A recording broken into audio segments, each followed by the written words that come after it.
বন্ধুরা কেমন আছো তোমরা? পার্ট 2 নিয়ে এসে গেছি, ঠিক আছে।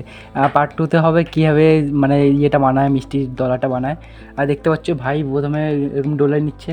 এটা শুধু পিওর ছানা যেটা হয় ওটাই ডলছে এইভাবে। মানে এর ভাইয়ের জন্য এই ইয়েটা যেই যার উপরে মানে ডলছে এটা ছোটো হয়ে গেছে, ওর অসুবিধা হচ্ছে এর জন্য। যাই হোক কোনো রকম তাও ম্যানেজ করে নিয়েছে, ওর হাত যেহেতু অনেক বড়ো তার জন্য। আর দেখতে পাচ্ছ অতটা করা হয়ে গেছে, অর্ধেক অর্ধেক করে করছে, কারণ কি ছোটো সাইজ যেহেতু, যেটাই বললাম। তারপরে এই যে এরকম নিয়ে অল্প আবার ভালোভাবে ডলছে, হাতের নিচের সাইডটা দিয়ে তালু বলে এটাকে দিয়ে ভালোভাবে ডলে মিহি মতো করছে। দেখো এরপরে কী করি। বন্ধুরা খাবার সোডা নিয়ে এসেছিলাম, কারণ কি খাবার সোডা দিতে হবে, ভাই বলেছিল খাবার সোডা দিলে ফলে হয়তো এরকম কিছু একটা হবে। একদম 1 চিমটে মতো দিয়েছিল। তারপরে তার সাথে একটুখানি ময়দা দিয়েছিল, এই যে দেখতে পাচ্ছ এটা ময়দাটা 1 চামচ মতো দিয়েছিল।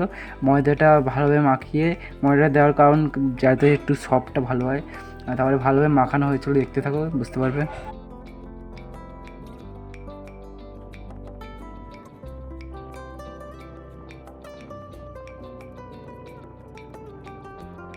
পুরাই যে এখন ছেলেটা ডো করা শুরু করবে। 1 ফোঁটা তেল নিল, 2 হাত ভালোভাবে ডলে নেবে, ডলে নিয়ে এখন ডো করবে।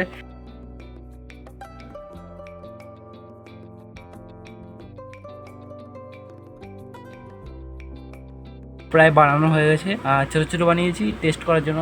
আর ছানাও কম ছিল তার জন্য ঠিক ভালোই লাগছে দেখতে। এবার এটা যে রসটা বানানো যাক এবং চুবিয়ে দেখা যাক। বন্ধুরা দেখতে পাচ্ছ কত সুন্দর ফুটছে আর কত সুন্দর জালটা হচ্ছে, দেখতে পাচ্ছ ভালো লাগছে দেখতে, আর খুব ভালো গন্ধ বেরাচ্ছিল, ঠিক আছে। এই যে দেখতে পাচ্ছ ভেজানোর পরে যে এরকম হয়ে গেছে, সিদ্ধ হয়ে গেছে।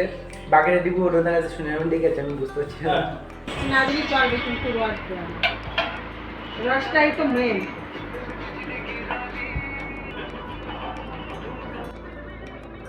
আরো ঢেকে দিতে হবে হয়তো।